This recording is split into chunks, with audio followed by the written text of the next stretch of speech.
প্রিয় বগুড়াবাসী, আপনারা সবাই কেমন আছেন? আশা করি সবাই ভালো আছেন। কিন্তু ভাই, আমি ভালো নাই। ভাই, ভালো না থাকার কারণ সেটা তো আপনারা ভালো করেই জানেন। জানবেন করতে এখনো তো কই না আপনাদের। তাহলে শোনেন ভাই, আমি বগুড়ার ছোল। আপনাদের মাঝে একটা কথা কই, হয়তো কারো কারো জীবনে মিলে যেতে পারে। ভাই, আপনারা জানেন যে আমি কি কাজ করি, জানেন যে আমি রাজমিস্ত্রি কাজ করি। তো বিষয়টা হচ্ছে কি, অত কথা না বাড়াই।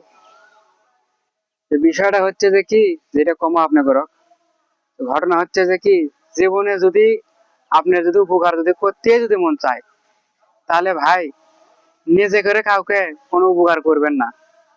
তাহলে ভাই বাঁশ খাইয়ে যাবেন।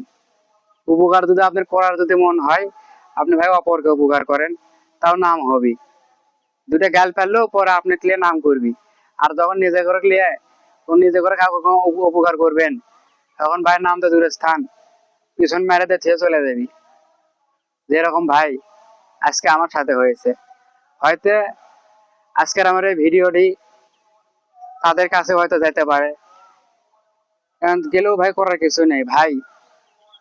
আজকে আমি ধরো আগামী 7-8 বছর ধরে আমি কাজ করি। আমি আমি তাক তুই বলে কোনো কথা কইনি। ছেলে লোকজন আমাকে দুটা গাল পারুক, আমাকে দুটা বাবক গাল পারুক, আমার সমস্যা নেই। কিন্তু ভাই সেই লোকটার জন্য আমি বহুত কিছু শিখেছি, এবং আমি অনেক, মানে কি বলবো, ভালো হয়ে গেছি। সেই লোক যদি গাল পারে, দুটো কথা কয়, ভাই তাহলে নিজে কেঙ্কা লাগে, কেমন লাগে ভাই, সেটা আজকে আপনারা কমেন্টে বলে যাবেন। যে নিজে করে লোক উপকার করার থেকে বাইরকে লোক উপকার করা অনেক শান্তি। আমার মতন কে কে আছেন যে নিজে করে লোক উপকার করে আমার লাগান বাঁশ খেয়েছেন? ভাই, কথার মাঝখানে যদি কোনো ভুল ত্রুটি হয়ে থাকে ভাই ক্ষমা করে দিয়েন। কারণ ভাই আজকে কথাগুলো আমার এই মনের ভিতর থেকে কইছি। আজকে আমার ভিডিও করার কোনো কথা নাই, আমার মনের উচিত নাই। মনের কষ্টে আপনাদের কাছে কথাগুলো নিয়ে আসলাম ভাই।